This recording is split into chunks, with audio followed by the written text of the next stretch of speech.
Hey,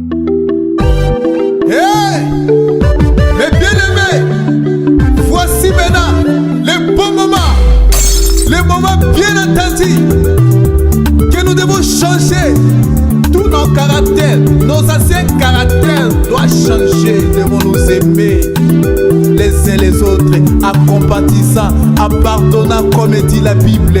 Oh, soyons, alléluia, les uns les autres.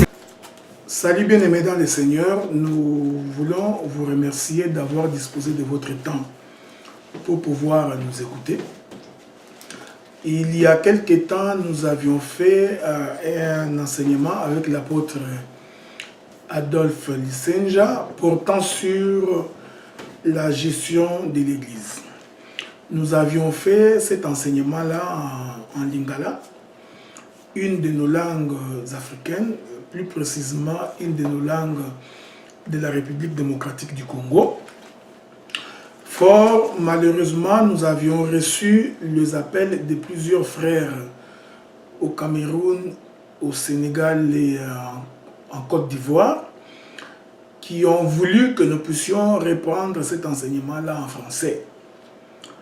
Voilà pourquoi donc, je me suis donc permis de revenir sur cet enseignement-là pour pouvoir l'aborder en français sur la manière dont l'Église doit être gérée, sur la manière dont l'on doit se comporter dans la maison du Seigneur. Nous allons donc, je crois, ça va nous prendre 2 ou 3 émissions d'1h20 à peu près, chacune, pour pouvoir aborder tous ces aspects, aborder tous les contours de cet enseignement sur la gestion de l'Église. Nous voulons vous faire remarquer, bien aimés dans le Seigneur, que les soucis que nous avons, c'est les soucis de la vérité, c'est le respect des Écritures, c'est respecter ce que Dieu a dit. Parce que quand un peuple ne respecte pas ce que Dieu a dit, il est donc facile pour nous de comprendre qu'en réalité, ce peuple-là n'a pas été envoyé de Dieu. Là aussi, on peut comprendre que la personne ou les personnes qui gèrent l'Église n'ont pas reçu le mandat de Dieu pour gérer l'Église. Parce qu'il faut comprendre que l'Église ne se gère pas comme une entreprise humaine. Elle ne se gère pas comme une organisation des hommes. Elle ne se gère pas non plus comme une organisation non gouvernementale. L'Église ayant des bases dans les Écritures, nous allons donc devoir nous référer à ces bases scripturaires pour pouvoir comprendre de quelle manière l'Église doit être gérée. Vous allez donc souffrir avec moi parce que nous ferons un petit jeu de ping-pong dans les Écritures, c'est-à-dire nous partirons de l'Ancien Testament vers le Nouveau Testament. Nous pouvons changer d'appellation si cela ne vous dérange pas. Nous pourrons partir de l'Ancienne Alliance vers la Nouvelle Alliance, comme nous pouvons également commencer par la Nouvelle Alliance pour aller vers l'Ancienne Alliance, toujours dans les soucis d'expliquer ce que c'est l'Église, comment gère-t-on l'Église.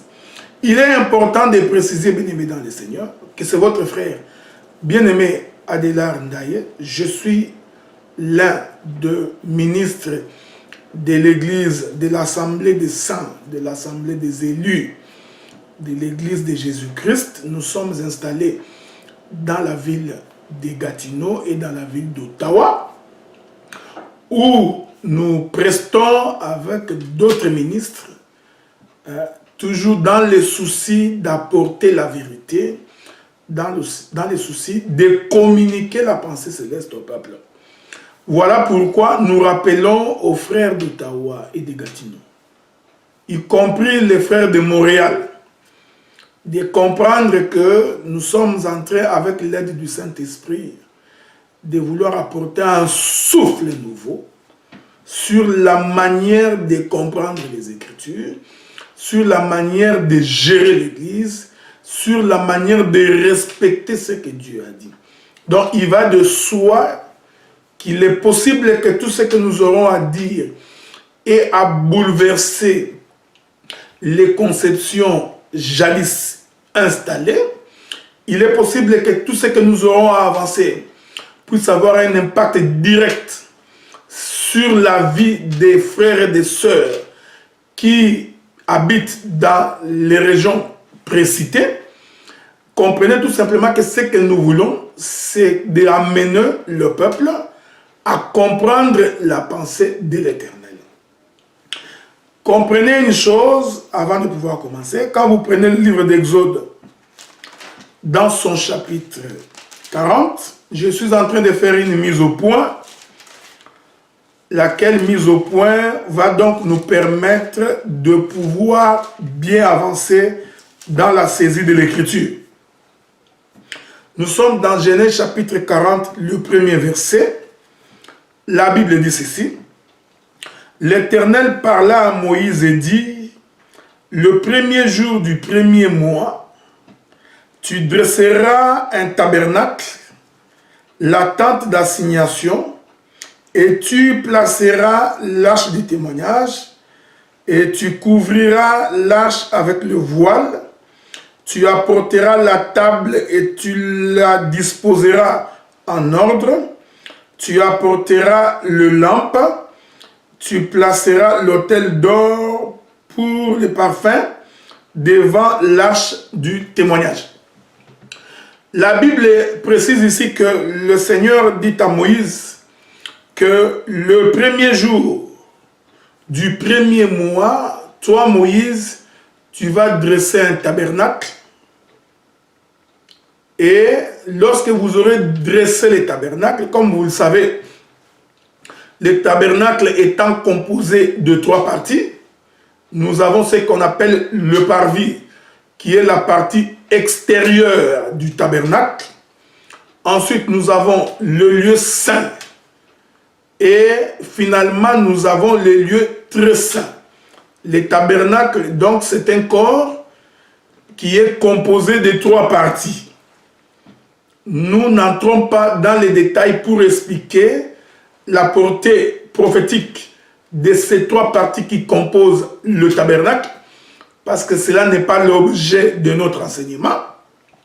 Sauf que je voulais vous faire remarquer que l'Éternel avait demandé à Moïse de dresser sur la terre un tabernacle, lequel tabernacle était un modèle céleste, parce que souvenez-vous, Dieu a dit à Moïse, tu viendras à la montagne, tu graviras la montagne pour te retrouver au sommet de la montagne. Et une fois au sommet de la montagne, l'Éternel avait donné à Moïse les dessins de ce que c'est un tabernacle. Donc nous comprenons que le tabernacle, quoique ayant été construit sur la terre, mais le modèle était céleste. Je suis en train d'évoquer ces choses juste pour vous amener à comprendre que l'Église doit être gérée et construite selon les modèles de Dieu. Donc, tout au long de cet enseignement, nous allons vous donner les yeux pour que vous soyez capables de voir et de distinguer, capables de comprendre qu'est-ce qu'une Église, pour saisir est-ce que là où nous nous réunissons, est-ce que c'est véritablement l'Église, où il ne s'agit que d'une mutualité ou d'une assemblée de personnes qui se sont réunies pour des motifs obscurs. C'est pourquoi le ministère, la parole, les dons de la parole a pour mission de donner au peuple les yeux les permettant de voir clairement. Parce que celui qui voit clairement, il ne peut pas marcher dans les ténèbres. Est-ce que vous comprenez cela, frère? Ici, nous sommes dans Genèse chapitre 40, les premiers versets. L'Éternel dit à Moïse, tu construiras le tabernacle et tu disposeras 3 parties selon la composition du tabernacle et tu les dresseras sur la terre. mais le modèle était céleste. C'est pourquoi, lorsque nous allons descendre avec vous, toujours dans Genèse chapitre 40, je voudrais vous lire une écriture. La Bible dit ceci. Je suis toujours dans Exode chapitre 40. Je vous prends le verset 34.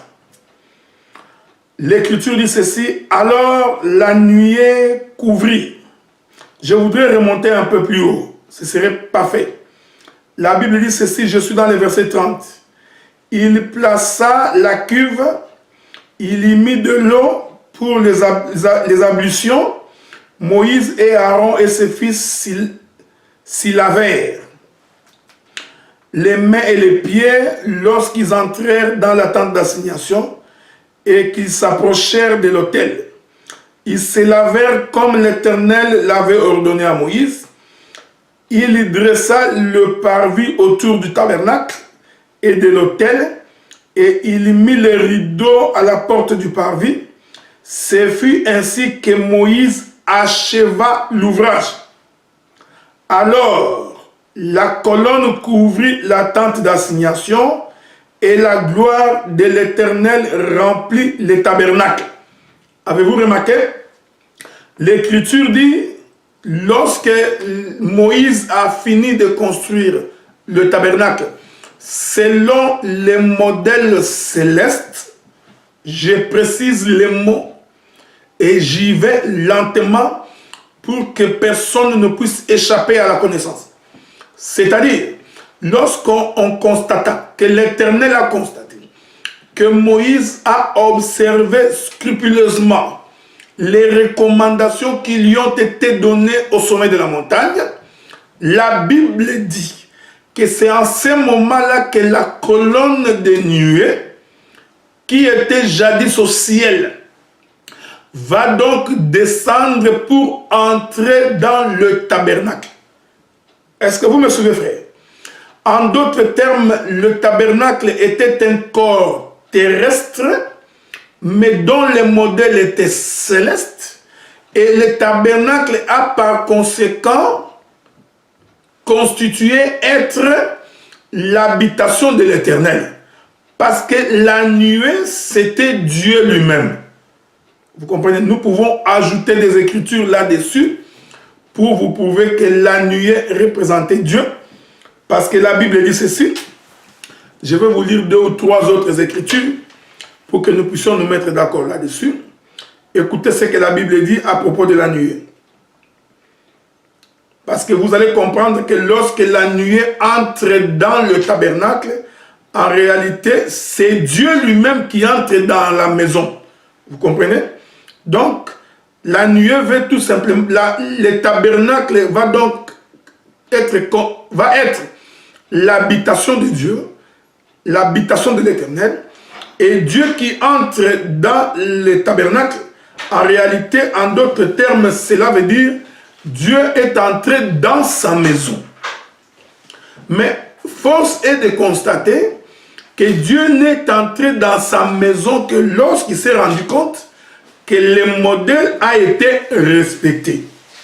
Je vais vous lire une écriture. Exode chapitre 13, verset 21.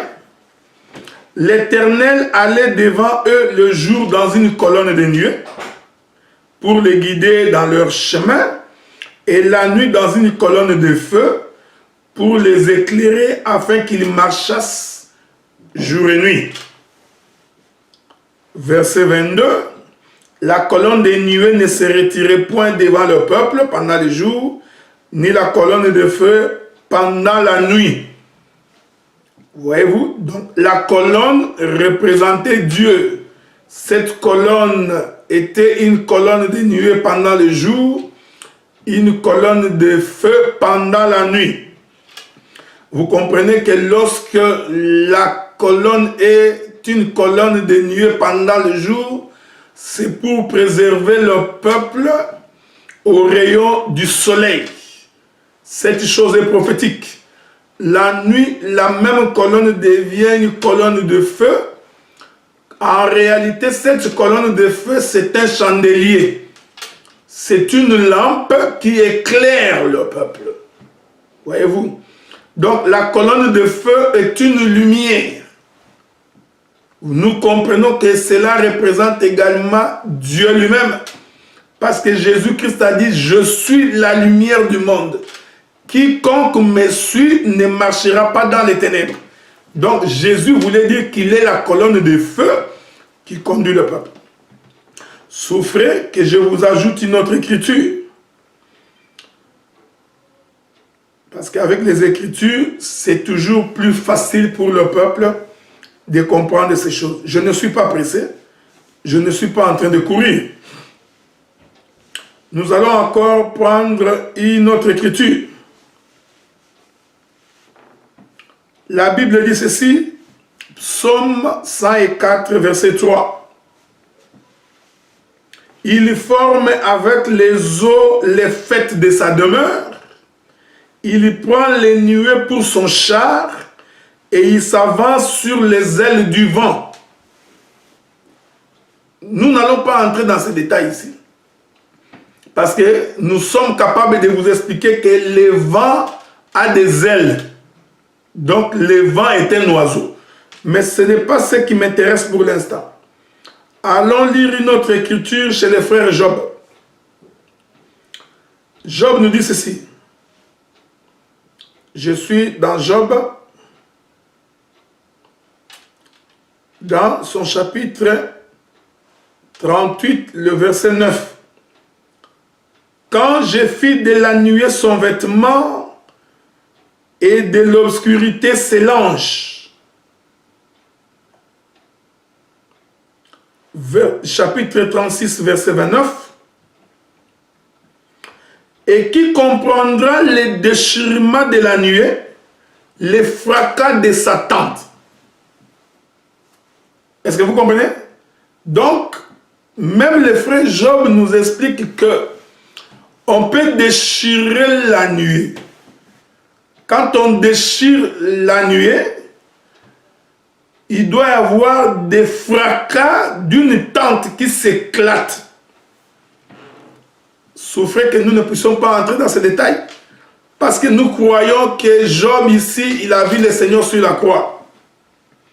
Mais ce que je voulais vous faire remarquer ici en guise d'introduction, c'est que lorsqu'on a construit le tabernacle qui était l'habitation de Dieu, voilà pourquoi Dieu avait insisté que cela soit construit selon le modèle du ciel. Et lorsque Dieu a remarqué que c'était selon son modèle, le verset 34 de l'Exode chapitre 40 nous confirme que l'Éternel est donc descendu du ciel, donc dans une colonne de nuée, et il est entré dans sa maison. Il est donc entré dans le tabernacle. Donc, le tabernacle constitue donc la maison de l'Éternel où Dieu vient habiter. Est-ce que vous me suivez très bien, frère?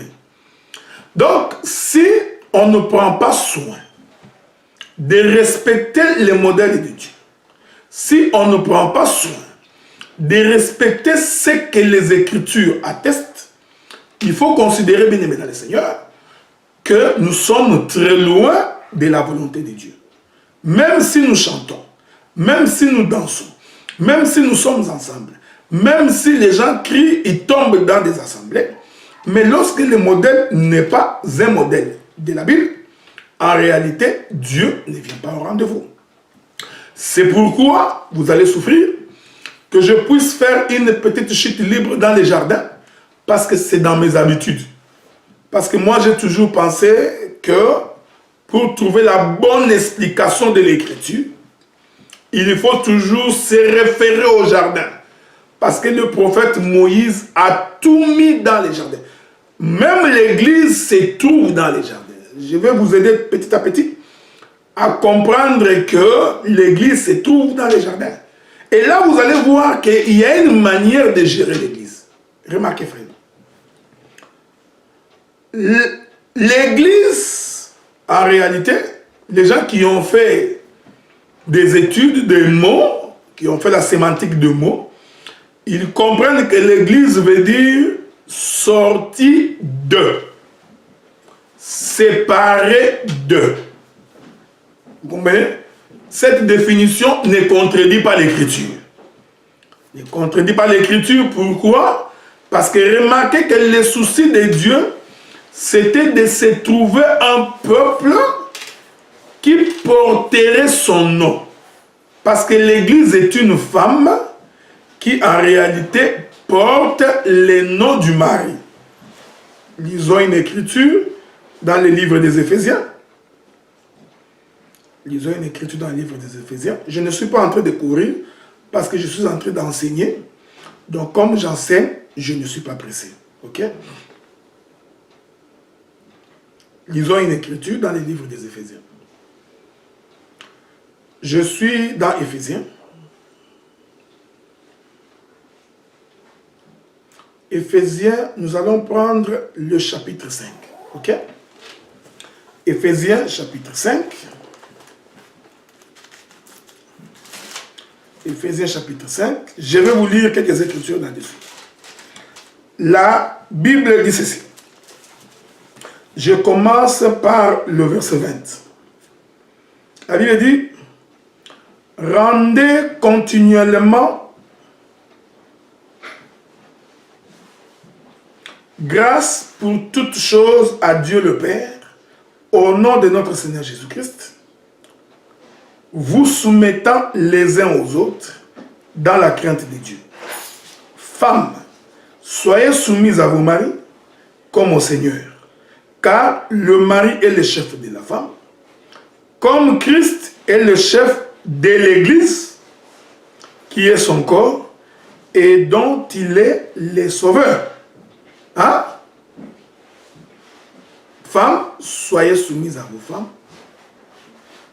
comme Christ est le chef de l'Église, de la même manière, l'homme est le chef de la femme.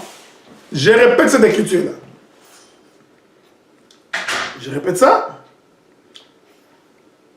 Je réponds: femmes, soyez soumises à vos maris, comme au Seigneur. Car le mari est le chef de la femme, comme Christ est le chef de l'Église, qui est son corps. Vous suivez? Donc, l'Église, c'est le corps de Jésus. Je veux que vous me suiviez bien, frère. Donc, l'Église ne se comprend pas comme une association des hommes qui se réunissent avec un organigramme, avec des règlements d'ordre intérieur qu'ils ont établis eux-mêmes. Non. L'apôtre Paul nous précise que l'Église, en réalité, c'est le corps de Christ. Vous comprenez? Suivez maintenant. L'écriture que nous avons lue avec vous dans Exode chapitre 40, je vous avais dit que le tabernacle était un corps dont Dieu est venu entrer à l'intérieur. Donc, nous comprenons que le tabernacle, c'est le corps de Dieu. Je vais vous simplifier la compréhension de ces choses. Moi, c'est le frère Adélard. Ce que vous voyez dehors, c'est mon corps. Mais moi, Adélard, c'est l'esprit qui est dans ce corps. Voilà pourquoi quand je meurs, si je mourrais aujourd'hui, c'est l'esprit qui va quitter ce corps. Donc, en réalité, le véritable Adélard, c'est l'esprit qui est dans ce corps que vous voyez. Est-ce que vous comprenez? Donc, ce corps ici, dans ce corps, moi, Adélard, je suis à l'intérieur. Et Paul dit que l'Église, en réalité, c'est le corps de Jésus. Donc nous comprenons que Jésus, Christ, lui, Christ, voilà, je précise, c'est Christ. Donc nous comprenons que Christ est dans le corps. Donc, il est à l'intérieur et l'extérieur, c'est juste ça la femme. Vous suivez, frère? Donc, le corps extérieur, c'est ce qu'on appelle femme. Mais celui qui est à l'intérieur du corps, c'est lui l'homme.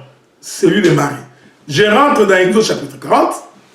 Remarquez maintenant. Donc nous comprenons que le tabernacle est une femme. Le tabernacle est un corps. Le tabernacle, c'est l'église. Parce que l'église est une femme. Je vais revenir sur Éphésiens chapitre 5 tantôt. Vous me suivez? Donc, le tabernacle en soi est une femme. Mais dont la nuée, qui est Dieu lui-même, est à l'intérieur. Ouais. Donc, le tabernacle, c'est le corps de Dieu. Est-ce que vous me suivez, frère? Je veux que vous me suiviez bien.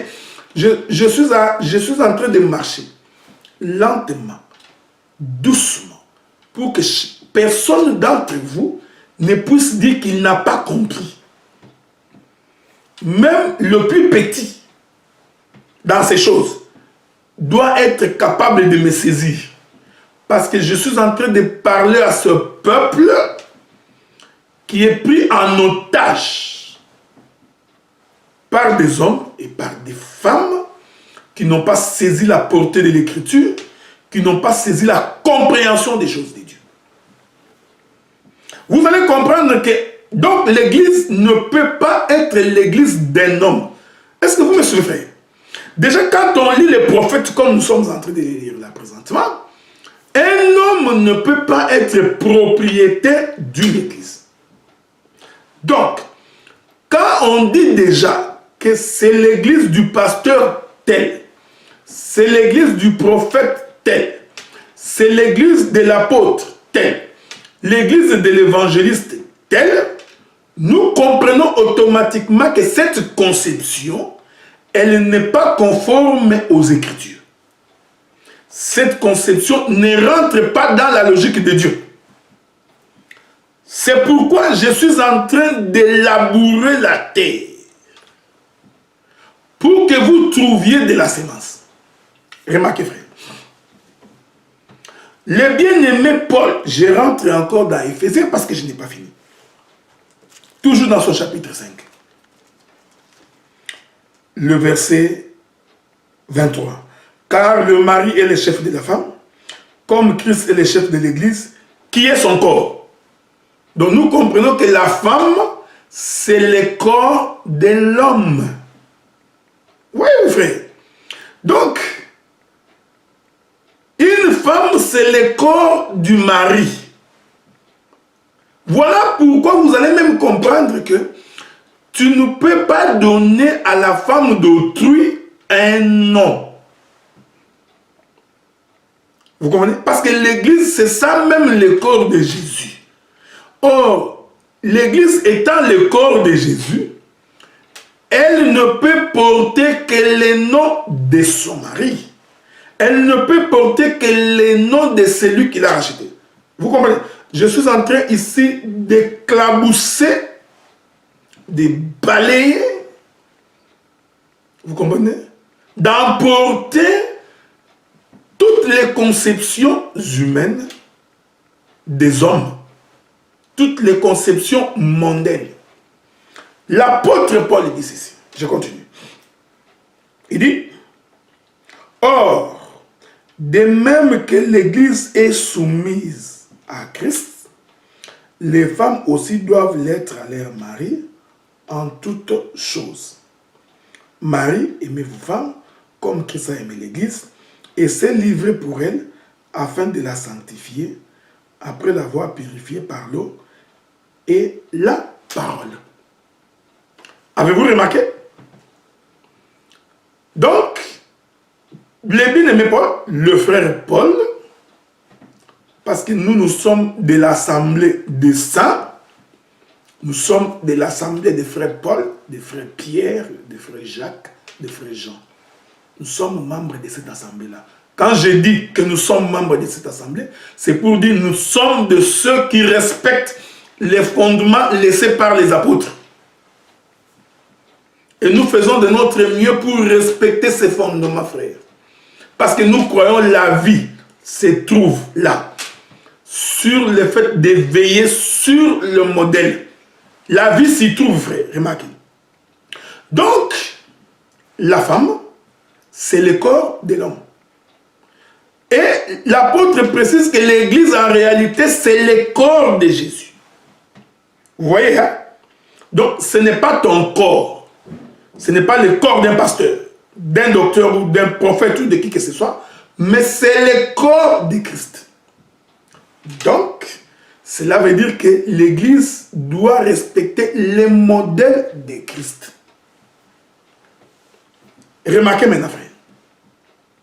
Donc, le tabernacle, qui était un corps, parce que c'était un corps terrestre, en réalité représentait le corps de son propriétaire qui était à l'intérieur. Donc, Dieu, en disant à Moïse de construire le tabernacle, Dieu en réalité disait à Moïse de lui faire un corps. Et ce corps-là, en réalité, c'est une femme.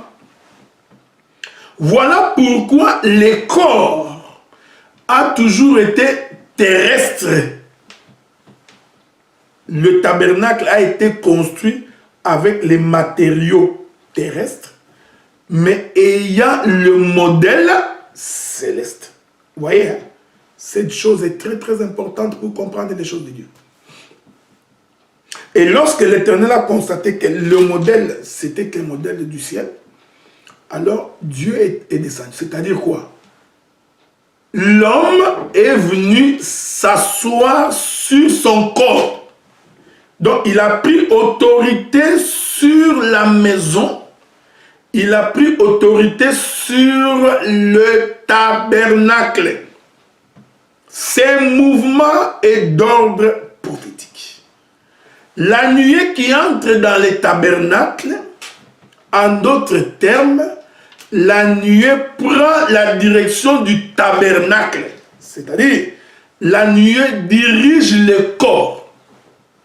C'est pourquoi un homme qui a le Saint-Esprit, voyez-vous, il n'est plus conduit par la chair, mais il est conduit par celui qui habite en lui. Vous voyez ça, frère? Donc, ton corps, c'est ça la femme, c'est ça la faiblesse, mais ce n'est plus ton corps qui te conduit, parce que la femme ne peut pas conduire. Parce que c'est un corps, et c'est une femme. Donc, si l'esprit n'est pas dans un corps, le corps ne peut pas s'émouvoir. Le corps ne peut pas se déplacer. Or, je vous ai fait comprendre, moi et le frère Paul, que le corps, c'est la femme, selon le livre des Éphésiens. Voilà pourquoi le corps, comme femme, ne peut pas conduire. Elle ne peut pas prendre la direction, cette femme. Donc, il faut que l'esprit puisse entrer dans ce corps pour que le corps se mette en mouvement. Vous voyez? Donc, la femme est dirigée par quoi? La femme qui est le corps est dirigée par l'esprit qui habite en elle. Voilà pourquoi l'Église comme femme ne peut être dirigée que par son mari. Or, les maris, nous disons, c'est le Seigneur Jésus-Christ dans la femme. Voyez-vous? Donc, vous comprenez que même quand nous parlons du Saint-Esprit, le Saint-Esprit, c'est un homme, c'est un mari. On va lire une écriture. Il faut arrêter cette conception de croire que le Saint-Esprit, c'est celui qui te fait trembler. Le Saint-Esprit, c'est celui qui te fait bouger. Ou c'est celui qui te donne la chair de poule. Non. Ça, c'est une définition pentecôtiste, entre guillemets, mondaine, du Saint-Esprit. Parce que la véritable définition de la Pentecôte du Saint-Esprit, c'est que le Saint-Esprit, c'est la nuée qui entre dans un corps pour conduire le corps.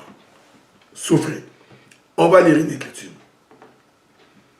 Vous savez, quand nous voulons définir ces choses, il faut toujours aller lire la Bible. Je vous lirai 2 ou 3 écritures. Jean chapitre 16, le verset 13.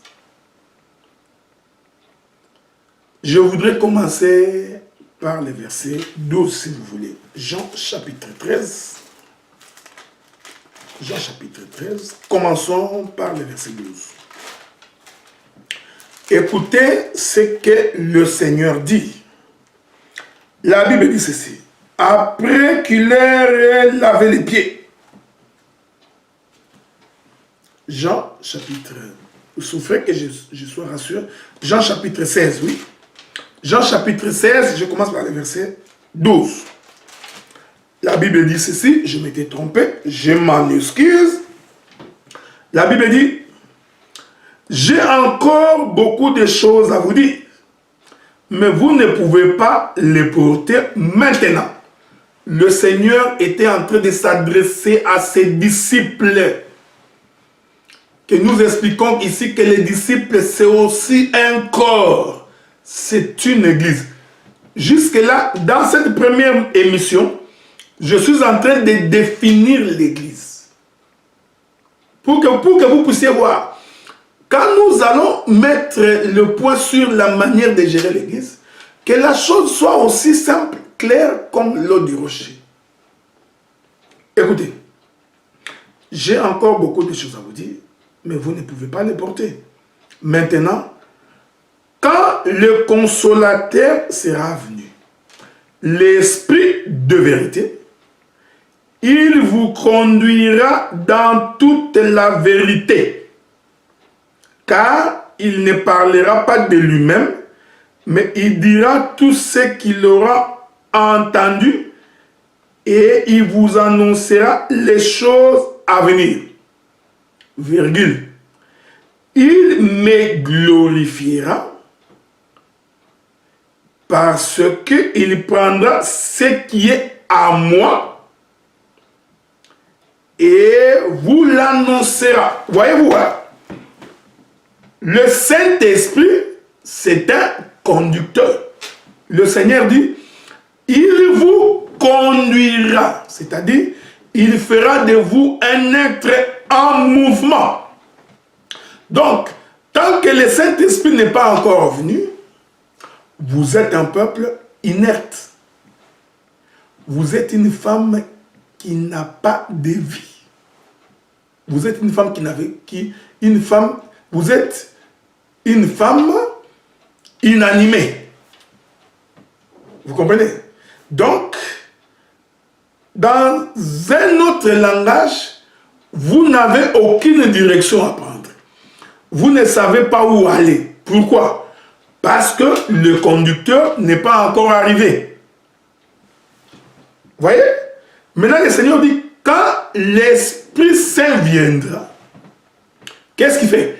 Maintenant, il va vous conduire. Donc, le Saint-Esprit maintenant vous met en marche.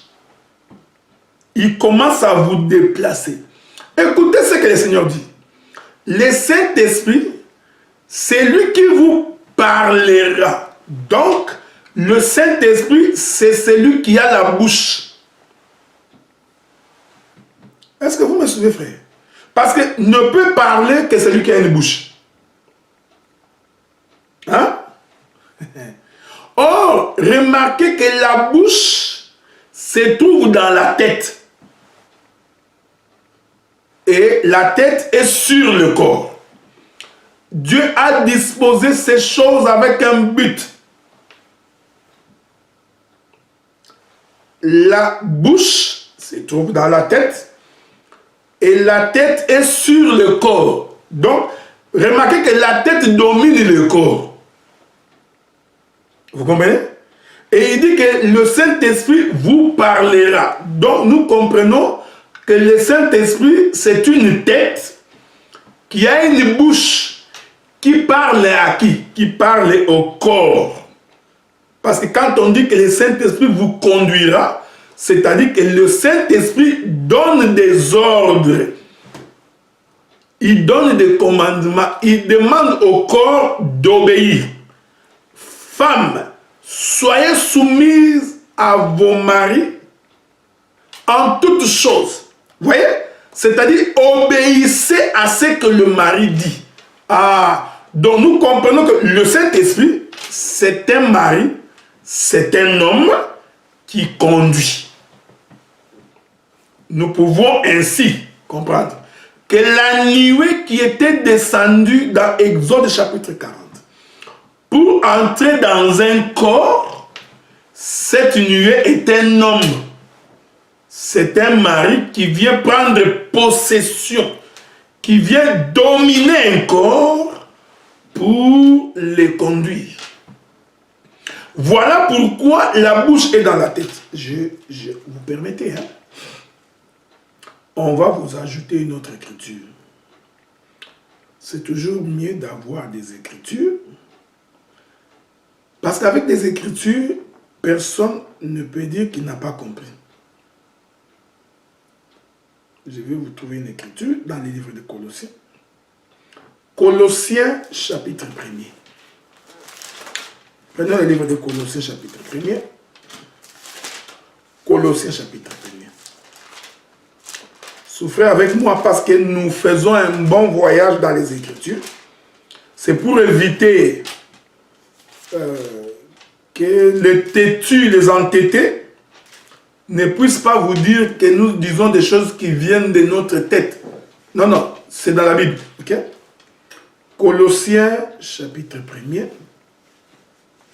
Je veux que nous lisions 2 ou 3 écritures là-dessus. Je vais commencer par le verset 17. Commençons par le verset 16. Vous permettez? J'espère que vous êtes avec moi.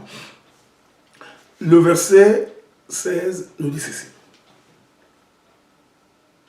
J'aime ça. Car en lui ont été créées toutes choses qui sont dans les cieux et sur la terre, les choses visibles et invisibles. La terre, les visibles et les invisibles, trône, dignité, domination, autorité. Trône, dignité, domination et autorité. Il faut bien lire la Bible, hein, quand le Seigneur parle. Tout a été créé par lui, pour lui. Il est avant toutes choses. Il est avant toutes choses. Et toutes choses subsistent en lui. Il est la tête du corps de l'Église. Je répète ça. Il est la tête du corps de l'Église. Or, le même Paul nous dit dans Éphésiens que la femme, c'est le corps de l'homme. L'Église, c'est le corps de Jésus. Maintenant, Paul de surenchérir pour confirmer que Christ, lui, il est la tête du corps. C'est-à-dire, il est la tête de la femme. Vous voyez, frère, l'enseignement est tellement simple pour les gens qui sont simples d'esprit. Voilà, ici, on précise que l'homme, c'est le mari c'est le chef. Voyez-vous? Ensuite, quoi? Il est la tête du corps. Oh, je vous ai dit tantôt que le Saint-Esprit vous parlera. Donc, nous comprenons que le Saint-Esprit a une bouche et il parle. Et je vous ai fait remarquer que la bouche se trouve dans la tête. Parce que l'évangile, c'est comprendre le pourquoi des Écritures. J'ai toujours remis en question cette conception de dire le pourquoi de chaque chose. Non, ce n'est pas le pourquoi de chaque chose. Nous ne sommes pas là pour expliquer le pourquoi du tablier, le pourquoi de la veste, le pourquoi... Non, non, non. Le pourquoi des Écritures. Donc, il faut vous dire pourquoi Dieu dit que la tête du corps. Or, quand vous regardez un corps, vous remarquez que la tête a la position de celui qui trône. Hein? Parce qu'en fait, la tête est en train de trôner sur le corps. Donc, le corps est comme le fauteuil. C'est comme le siège. Hein? C'est comme une chaise, voilà. Là où la tête est venue s'asseoir pour dominer. Donc, nous comprenons qu'une église qui est un corps est dominée par la tête qui est Christ. Voilà pourquoi nous n'avons jamais eu honte de le dire. Quand une église est dominée par un homme, par un pasteur, un docteur, un prophète, un évangéliste ou que sais-je encore, on comprend que ça, ce n'est certainement pas une église du Seigneur. Un homme ne peut pas trôner sur le corps. Ne peut trôner sur le corps que le propriétaire du corps. Or, le frère Paul dit, le corps, c'est ça même l'église, c'est ça la femme du Seigneur. Voilà pourquoi la tête est sur le corps, parce que c'est la position de celui qui fait quoi? Qui trône, de celui qui domine, c'est celui qui a l'autorité, parce que la tête a l'autorité sur le corps. Je vous dispense de vous donner un cours d'anatomie biblique. Parce qu'on peut vous donner un cours d'anatomie biblique. Pour expliquer que le corps est dirigé par la tête. C'est la tête qui donne le commandement. Parce que le cerveau est dans la tête. Les yeux dans la tête. L'odorat dans la tête. L'oreille dans la tête. Voyez-vous? C'est pourquoi nous disons le corps n'a même pas les yeux pour voir. Depuis quand une femme a les yeux pour voir? Certainement, ça c'est une vision des humains. Selon Dieu, le corps comme femme n'a pas des yeux. Si on voit un corps comme ça ici, avec les yeux ici ou là-bas, ça certainement c'est un démon. C'est un zombie ou un vampire. Ça n'existe pas. Dieu a mis les yeux sur la tête. Il a mis l'odorat. Parce que tout ça, ça s'explique. Vous comprenez? Ah, c'est l'odorat qui sent l'odeur, qui communique les messages au cerveau, qui distingue pour que le corps, même pour que le corps puisse vomir, il faut encore que la nourriture entre dans la bouche. Si la bouche ne distingue pas le goût ou n'apprécie pas le goût, le corps va rejeter, même s'il veut bien. Avez-vous remarqué cela, frère? Maintenant, Jean chapitre 16, là où nous avons lu. Il dit, le Saint-Esprit prendra ce qui est de moi. Frère bien-aimé dans le Seigneur. Donc, le Saint-Esprit ne peut pas venir et dire une chose qui est différente de ce que le Seigneur a prescrit. Quel est ce Saint-Esprit? Non, c'est une inspiration du Saint-Esprit. Tu vois, le Saint-Esprit nous conduit. On fait des choses deux fois par le Saint-Esprit. Non, frère. Lisez bien la Bible. Il dit, le Saint-Esprit me glorifiera. Donc, le Saint-Esprit de la Bible, le Saint-Esprit du Seigneur, est là pour glorifier le nom du Seigneur. Or, qu'est-ce que signifie glorifier? Ça encore, frère, essayez de ne pas comprendre ça en français. Glorifier ne veut pas dire, comme tu l'entends en lingala ou dans ta langue maternelle, glorifier mon nom. Quand le Seigneur dit, le Saint-Esprit me glorifiera, cela veut dire tout simplement, le Saint-Esprit viendra confirmer ce que moi j'ai dit. Il ne lèvera que mon nom au milieu de vous. C'est pourquoi il précise, il prendra ce qui est de moi, en moi, et il vous le communiquera. Donc nous comprenons qu'en réalité, le Saint-Esprit, c'est toujours un homme. Voyez-vous? Donc c'est Dieu lui-même, parce que l'homme, c'est celui-là qui conduit, c'est celui-là qui dirige. Et c'est l'homme qui donne les noms à sa femme. Voilà pourquoi, frère, quand une église porte un nom, nous comprenons que certainement ce n'est pas l'église du Seigneur. Parce que l'église du Seigneur ne peut pas porter les noms. Elle ne peut porter que les noms que son mari lui a donnés. Donc il y a des hommes, je m'en excuse, qui sont impolis, qui prennent la femme d'autrui et ils lui donnent un nom. Allons lire une écriture. Une petite chute libre dans les jardins. Ok? Écoutez ce que la Bible nous dit. Je rentre un peu dans les jardins pour aller expliquer aussi que Adam aussi c'était un tabernacle, que Adam aussi était une femme. Parce que c'est ça Adam. Adam c'est une église. Suivez maintenant bien frère. Paul définit l'église comme étant le corps du Seigneur.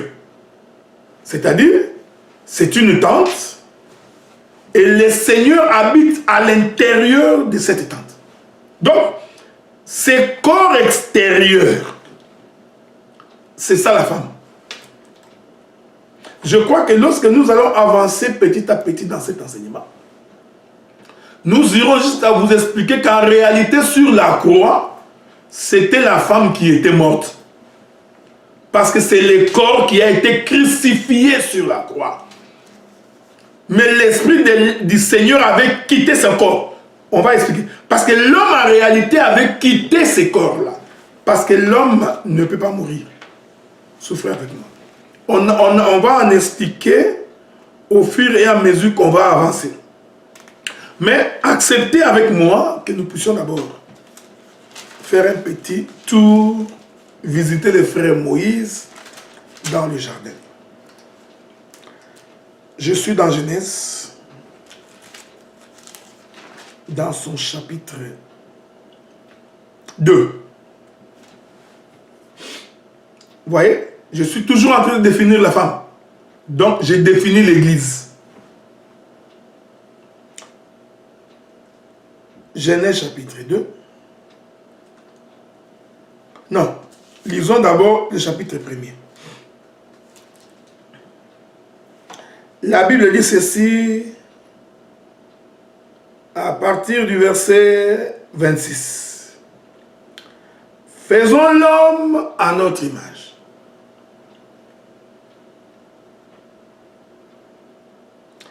Et selon notre ressemblance, qui domine sur les poissons de la mer. Sur les oiseaux, vous pouvez continuer. Je vais revenir ici.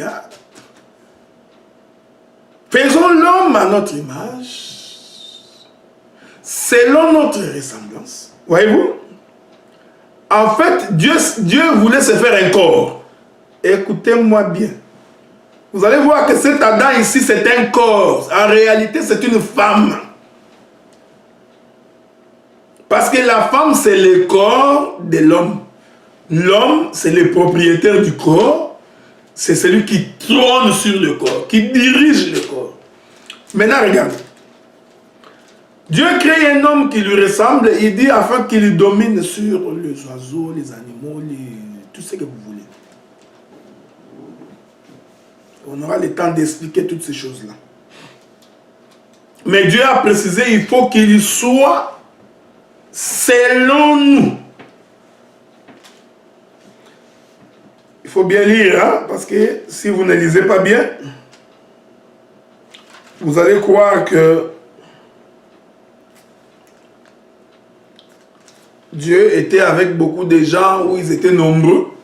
Parce qu'il y a des gens qui sont francophones. Ils pensent que quand Dieu avait dit nous, c'est-à-dire Dieu était avec des personnes. Ce n'est pas ce qui nous intéresse. Mais je t'informe que Dieu était seul.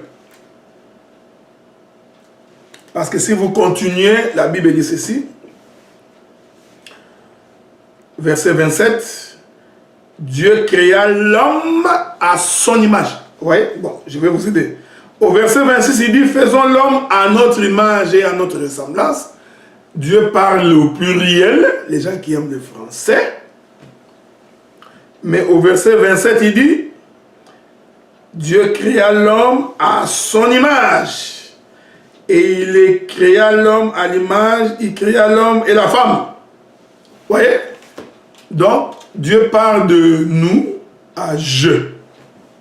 Ça, c'est l'exercice ministériel pour expliquer les choses de Dieu. Donc, si tu n'as pas les yeux, tu ne peux pas comprendre comment Dieu est en train de changer de costume. Maintenant, sautons. Prenons le chapitre 2, le verset 6. L'Éternel Dieu forma l'homme de la poussière de la terre.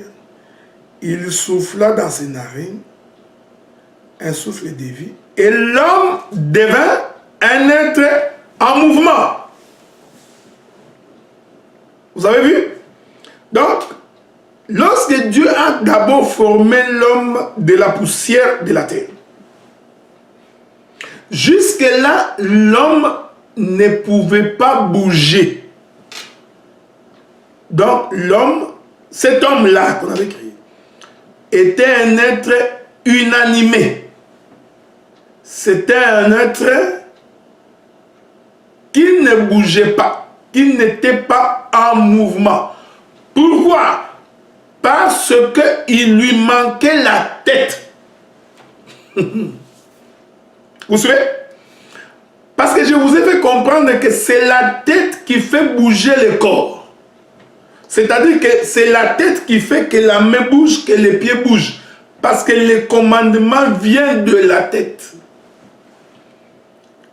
Donc, en fait, la tête est en train de parler. Vous voyez, quand je fais ma main comme ça, même si je ne dis pas par la bouche, mais bouge-toi, mais la tête a parlé et la main a compris le langage de la tête. Le Seigneur est bon frère. Ce qui tue les églises aujourd'hui, c'est parce que quand la tête parle, le corps ne comprend pas le langage. Remarquez frère. Donc, pour que le corps bouge, le corps que le frère Paul a défini comme étant la femme, comme étant l'église, elle ne peut pas bouger si la tête ne donne pas l'ordre de se mouvoir. Voilà pourquoi, quand Dieu a créé Adam, cet Adam-là qu'on avait formé, ces corps-là, en réalité, c'était une femme. Pourquoi j'ai dit que c'était une femme? Parce que ces corps ne bougeaient pas. Est-ce que vous avez remarqué? Mais souvenez-vous, frère, que Adam a été tiré de la poussière de la terre. Mais avant de pouvoir tirer Adam de la poussière de la terre, c'est ici maintenant que je vous amène à comprendre l'église dans le jardin. Toute la terre était sous l'eau. Donc, on regardait les eaux, mais dans les eaux, il y avait la terre qui était en dessous, c'est-à-dire engloutie par les eaux, submergée. Avez-vous remarqué?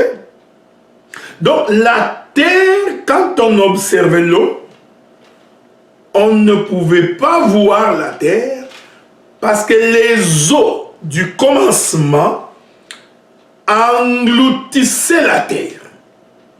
Pourtant, cette terre-là renfermait la poussière qui allait composer Adam. Maintenant, quand Dieu regardait les eaux avec l'œil du prophète, Dieu avait vu un peuple qui était sous l'eau. Ce qui fait que les soucis de Dieu, c'était d'abord de faire sortir ce peuple-là des eaux. C'est ici que je rejoins cette définition grecque ou je ne sais pas moi quoi, qui dit que église veut dire sortie de. C'est pourquoi Dieu, avant de créer Adam, il devait d'abord faire sortir la terre des eaux. Appeler la terre. Parce que vous savez, frère, quand la Bible dit que Dieu appela la terre des eaux, Dieu tira la terre des eaux, en réalité, Dieu avait parlé aux eaux. Il a dit aux eaux, tu vas ouvrir une porte pour permettre à la terre que tu as engloutie de sortir.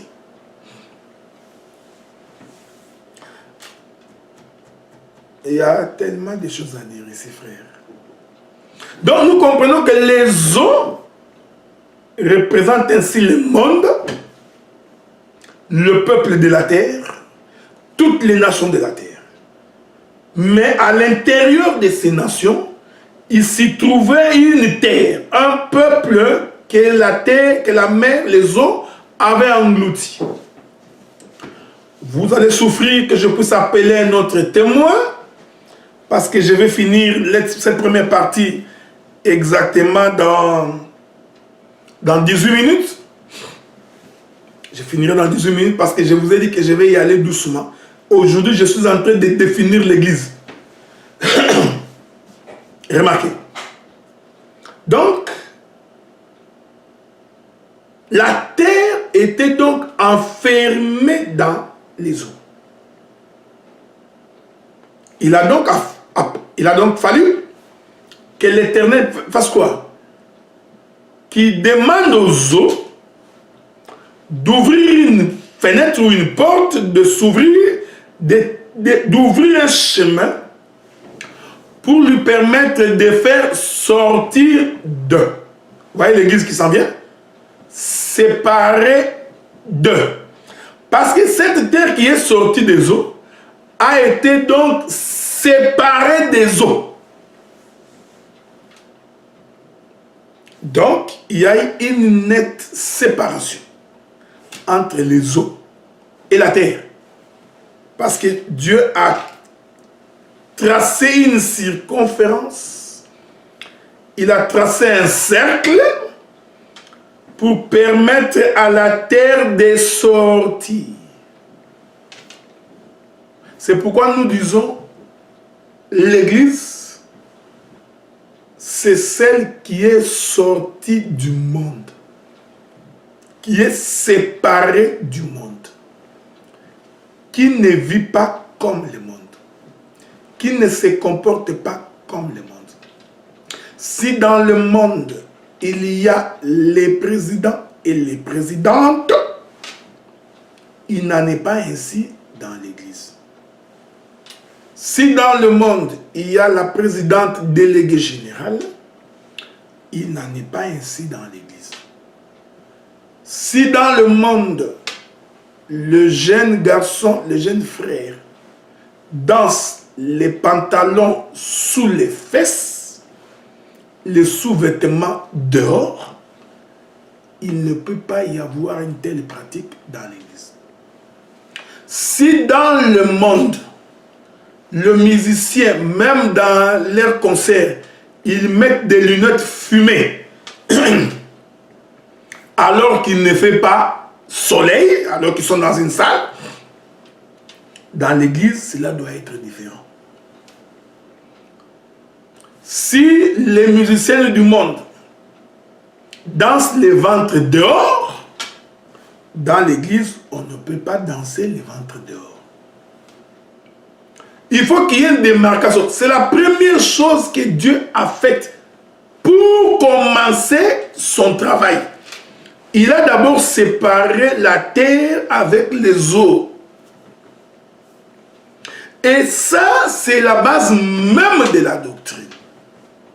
Et la doctrine, bien aimé dans le Seigneur, on ne transige pas là-dessus. Même si ta femme, ta fille, ton frère, ton mari marche à l'encontre de la doctrine, mais la doctrine doit être dite. Nous ne forçons personne à respecter la doctrine, mais en tant que ministre de la parole, nous devons dire la loi. On doit dire la doctrine. Vous comprenez? Si dans le monde, les musiciens sont les chefs d'orchestre, comme on peut le voir aujourd'hui, c'est l'orchestre 2. C'est l'orchestre 2. Cela ne peut pas être possible dans l'église du Seigneur. Ce sont des choses qu'on va en parler avec détail. Un homme qui forme son propre groupe de chantres, ça, ce n'est pas un modèle biblique. Parce que les chantres de l'Éternel, selon la Bible, c'était des Lévites. Un peuple mis à part, qui n'avait pas l'héritage parmi les fils des hommes, qui ne vivait pas comme les communs des mortels. Mais aujourd'hui, fort est de constater qu'il y a des gens qui ont créé leur propre groupe. Ça, c'est mon groupe de chantres. Il est devant textuellement comme un musicien mondain. Et derrière, il a toute une multitude des hommes et des femmes qui sont en train de chanter pour lui. Et vous pensez qu'avec cette manière de se comporter, les gens qui sont encore dans le monde, les musiciens qui sont encore dans le monde, ils ne peuvent pas croire que vous servez Dieu. Parce que vous n'êtes pas différents d'eux. C'est pourquoi Dieu, avant de créer Adam, et je suis en train d'expliquer qu'Adam est une femme, c'est le corps de Dieu. Je vais y arriver. Il a d'abord séparé Adam avec les eaux. Adam est sorti. La terre est sortie des eaux. C'est ça l'église. C'est celle qui sort du monde. Voilà pourquoi quand Israël était en Égypte, parce que nous précisons que Israël qui est en Égypte, c'est aussi une femme. C'est une terre renfermée sous les eaux. Parce que l'Égypte, c'est les eaux, frères. Israël était en Égypte. Remarquez qu'Israël, en étant en Égypte, Israël n'a jamais célébré le nom de l'Éternel. Israël n'a jamais fait un culte à l'honneur de l'Éternel. Pourquoi? Parce qu'il était esclave. Il était encore sous la domination des eaux. Est-ce que vous comprenez ça, frère? Israël était englouti par l'Égypte, submergé par l'Égypte. C'est-à-dire, Israël était une terre renfermée sous l'eau. C'est ça l'église. Maintenant, pour que le culte commence, qu'est-ce que Dieu fait? Dieu va répéter ce qu'il avait fait dans le jardin. Parce que dans la création, qu'est-ce que Dieu a fait? Dieu a pris une paire de ciseaux, il a coupé les os en ouvrant une poche, et cette poche a constitué une porte permettant à la terre de sortir. Je suis dans Genèse chapitre 1er. Genèse chapitre 1er. Le verset 9. Dieu dit que les eaux qui sont au-dessous du ciel se rassemblent en un seul lieu et que les secs paraissent. Et cela fut ainsi. Dieu appela le sec terre et il appela l'amas des eaux mer. Dieu vit que cela était bon. Puis Dieu dit que la terre produise blablabla. Vous pouvez continuer.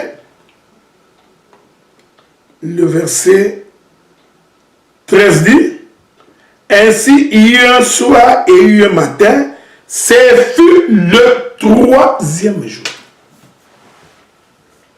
Donc, vous comprenez que la terre est sortie des eaux le 3e jour. Il y a beaucoup de choses à expliquer ici, beaucoup d'enseignements à donner ici. Parce que cette terre qui sort des eaux le 3e jour, c'est aussi le 3e fils de Jacob, qui est Lévi.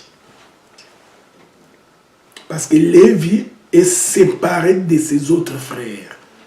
Quand on faisait la distribution de l'héritage terrestre, Dieu a dit: tu donneras la portion de terre à tous les enfants de Jacob, excepté Lévi.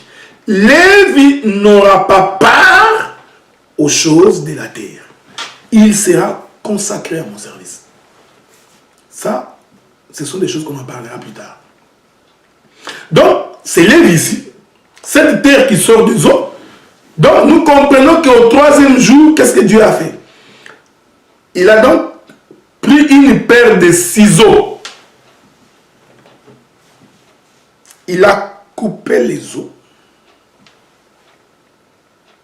Vous comprenez? Il a déchiré la poche des os pour permettre à la terre qui était renfermée à l'intérieur de sortir. Et nous disons, la paire de ciseaux que Dieu avait utilisée, c'est justement sa parole. On va y revenir si le Seigneur le permet. C'est pourquoi je me suis permis de faire une petite acrobatie pour vous amener en Égypte et vous faire remarquer que lorsque nous sommes arrivés en Égypte, Israël qui était sous la domination pharaonique représentait en réalité aussi cette terre renfermée sous les eaux. Voilà pourquoi, pour que le culte commence, pour que l'Éternel se mette en marche pour conduire ce peuple qui était un corps inanimé, qu'est-ce que l'Éternel fait? L'Éternel va prendre une paire de ciseaux tenue par la main du prophète Moïse. Parce que l'Éternel avait dit à Moïse, lorsqu'ils sont arrivés devant la mer Rouge, vous comprenez? En réalité, Israël devant la mer Rouge, c'est le 3e jour de la création, c'est-à-dire la terre qui sort des eaux. Dieu dit à Moïse, tu vas donc étendre ton bâton. Moïse prit sa main et tendit le bâton sur les eaux, la verge. C'est là où nous disons, quand on a l'œil du prophète, on peut voir la paire de ciseaux. Parce que le bâton étendu, c'était ça la paire de ciseaux. Qui va faire quoi? Qui va déchirer la mer Rouge. La Bible dit qu'un vent impétueux a soufflé venant de l'Orient.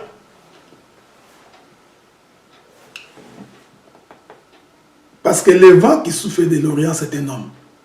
Je vous avais lu l'écriture de Job. Job qui dit que le vent a des ailes.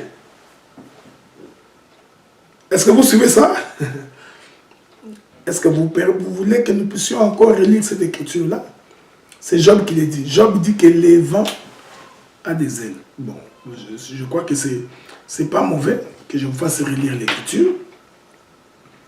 Hein? Donc, on va relire cette écriture-là. Je me réserve donc de vous faire beaucoup de portées prophétiques des Écritures pour éviter que vous puissiez, que nous ne puissions pas sortir. Ne vous en faites pas, on finit dans 5 minutes pour éviter que vous ne puissiez pas vous écarter de la voix de l'Éternel.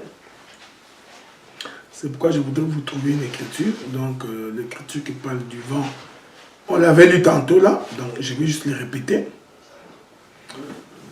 Je vais les répéter pour une meilleure saisie des choses de Dieu. J'espère que je vais les retrouver, cette écriture-là. Souffrez. Je l'avais lu par tantôt là, mais je ne les retrouve pas. C'était Job 38, hein? Voilà.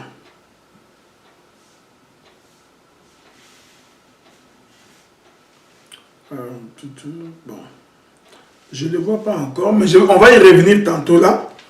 Je sais que je l'ai lu tantôt, donc je pourrais revenir plus tard pour vous les donner. Mais j'aurais vraiment voulu que l'écriture me revienne parce que je n'ai pas l'habitude de bloquer les versets dans la tête.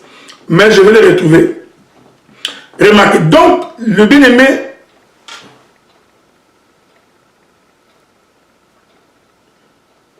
regardez maintenant.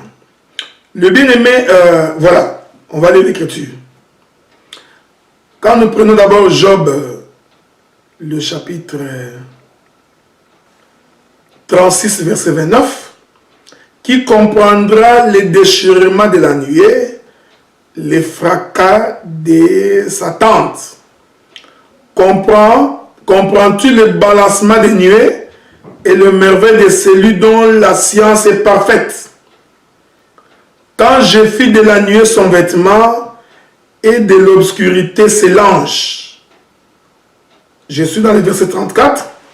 Élèves-tu ta voix jusqu'aux nuées pour appeler à toi des torrents d'eau? L'écriture que je cherche, je ne l'ai pas encore trouvée. Je crois que c'était Psaume. Voilà, c'était Psaume. Je m'en excuse. Psaume 104, verset 3. Il forme avec les eaux les fêtes de sa demeure. Il y prend les nuées pour son char. Il s'avance sur les ailes du vent. Vous comprenez? Remarquez. Donc nous comprenons que le vent a des ailes. Or je vous informe que les ailes, il n'y en a que deux. Quand Dieu a créé les animaux avec des ailes, donc les oiseaux, vous allez remarquer que tous les oiseaux ont deux ailes. Maintenant, quand Moïse arrive devant la mer Rouge, qu'est-ce que Moïse fait? Il lève donc sa verge et l'étend sur les eaux. C'est là où j'ai expliqué qu'en réalité, il était en train de déchirer les eaux. Et la Bible dit quoi? Un vent va souffler de l'Orient toute la nuit. Et les vents qui soufflent ici, c'est l'Éternel Dieu lui-même, mais avec deux ailes.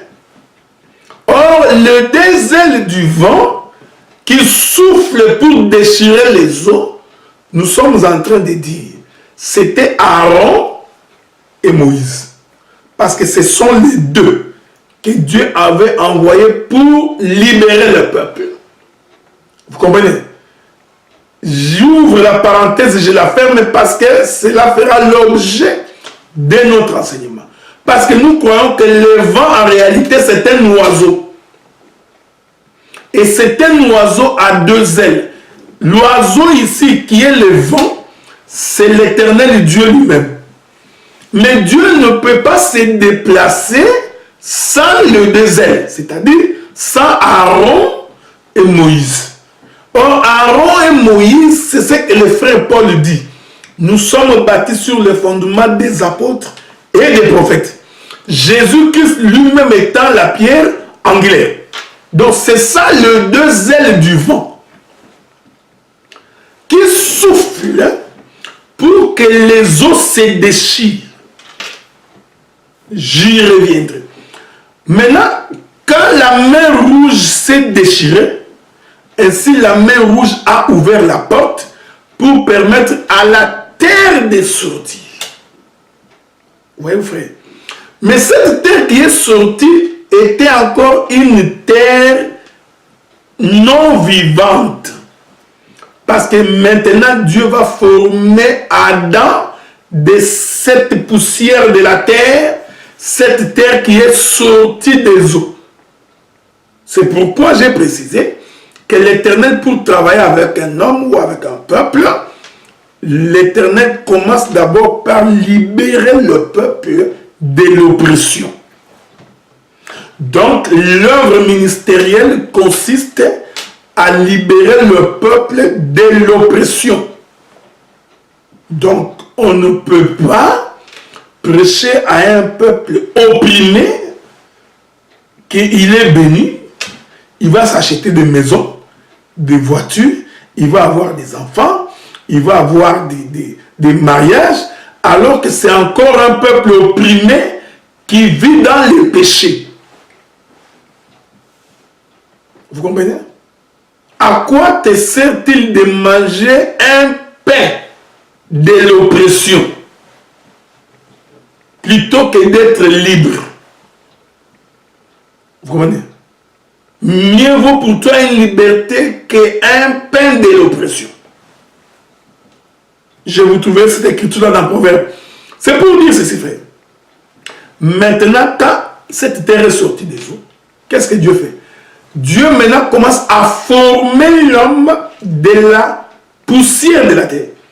C'est ici maintenant, vous allez voir, que cette terre qui est sortie des eaux, que nous appelons l'église, parce que c'est séparé de, sorti de, va commencer maintenant à souffrir de la manipulation de la main de Dieu.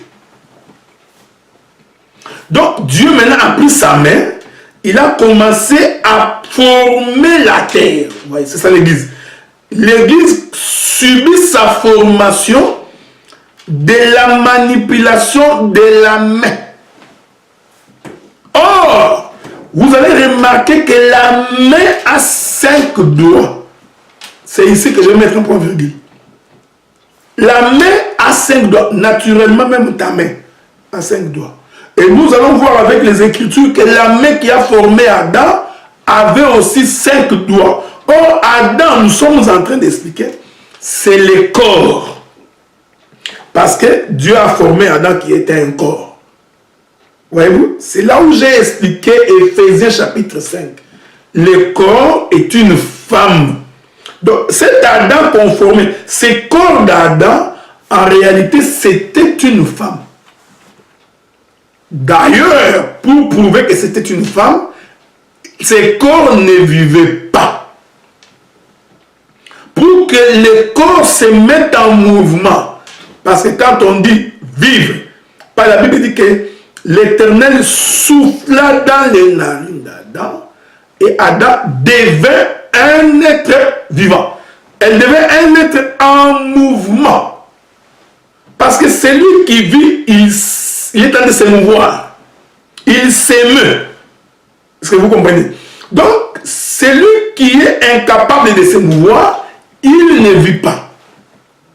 Il est donc immobile. Or, c'est ça la femme. La femme, c'est un être immobile.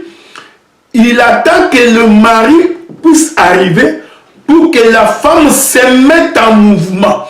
Et elle se met en mouvement selon la direction de son mari. Vous savez, frère, il faut vraiment être aveuglé pour ne pas croire à la parole.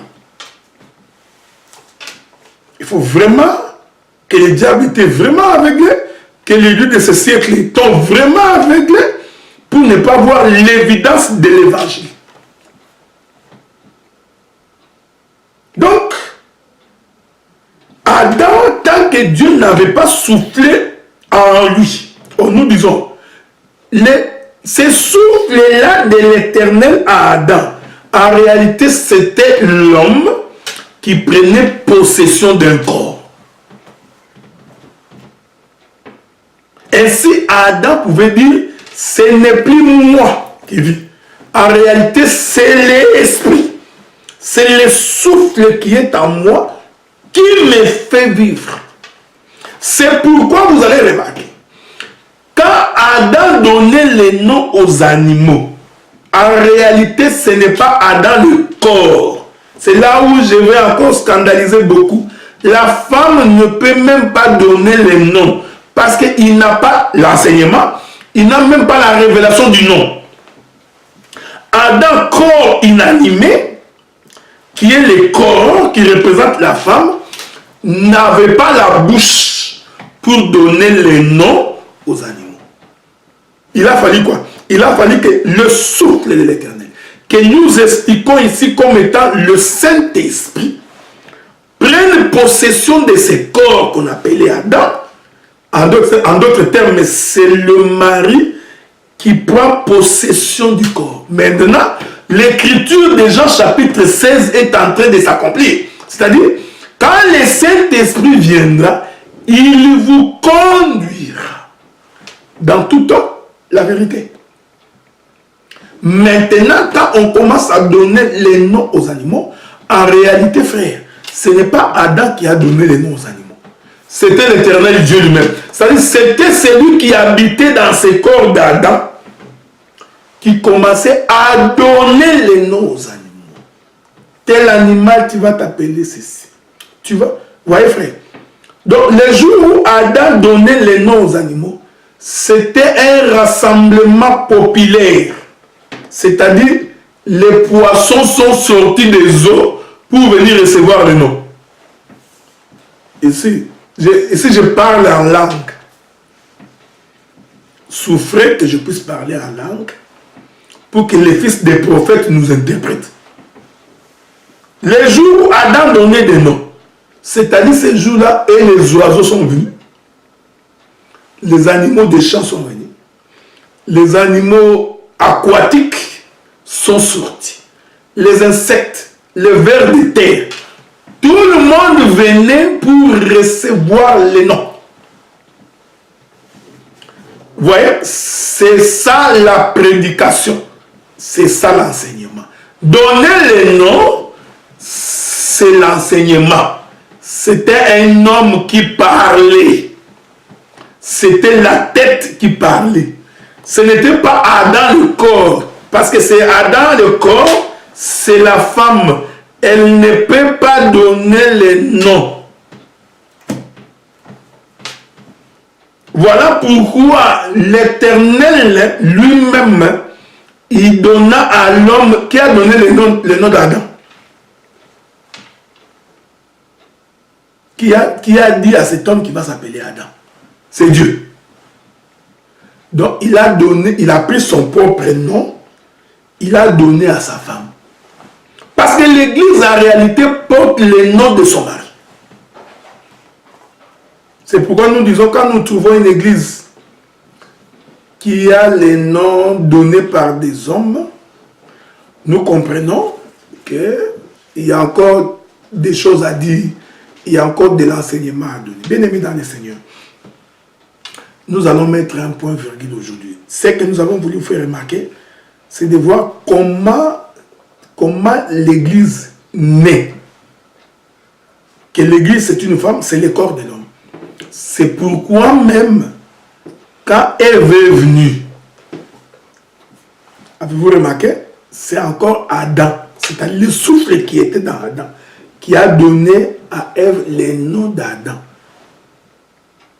Or, qu'est-ce que signifie Ève? Ève veut dire Adam. Ève veut dire le mari. Parce qu'il dit, voici l'os de mes os, chair. Donc, c'est encore moi. Voilà, pour aujourd'hui, j'étais en train d'introduire, définir ce que nous appelons l'Église. Pourquoi sortir d'eux? La prochaine émission que vous aurez d'ici probablement 3 semaines, le temps que vous digérez cette première partie, nous reviendrons maintenant pour aller expliquer qui dirige l'Église. On va prendre cet aspect. Ensuite, nous allons voir comment s'exercent les différents ministères dans une église. Et je crois que le Seigneur nous aidant, chacun de vous pourra voir clairement. Vous avez notre numéro de téléphone qui va apparaître sur le bas de l'écran. N'hésitez pas à nous contacter si vous habitez la région et que vous voulez communier avec nous, parce que nous avons une assemblée locale installée dans la ville d'Ottawa où nous nous réunissons, et les saints, les élus d'Ottawa et de Gatineau, venez, appelez-nous. Nous nous ferons un plaisir de vous accueillir au milieu de nous et nous nous ferons un plaisir de répondre à toutes vos questions. Donc nous sommes parmi les quelques rares assemblées de la ville où nous répondons aux questions. Donc tous les samedis de 19h à 22h, nous nous réunissons dans des prières intenses et pendant ces prières, nous permettons de répondre aux questions. Quand je dis nous, c'est-à-dire le collège des serviteurs. Nous répondons aux questions, chose que beaucoup des hommes de Dieu sont incapables de faire parce que ça pose un problème doctrinal. Mais nous, quand vous avez des questions, vous venez poser, nous répondons et nous faisons un effort pour veiller sur la doctrine. Bien aimés dans le Seigneur, vous qui nous avez demandé de pouvoir faire cette émission pour vous en français, les bien-aimés du Cameroun, de la Côte d'Ivoire et du Sénégal, je sais que nous allons nous voir bientôt. Donc, et nous espérons que le Seigneur, par cet enseignement, éclairera tout à chacun de vous. Que le Seigneur vous bénisse et à la prochaine. Je suis la source d'eau vive. Quiconque boira chez moi n'aura jamais la soif.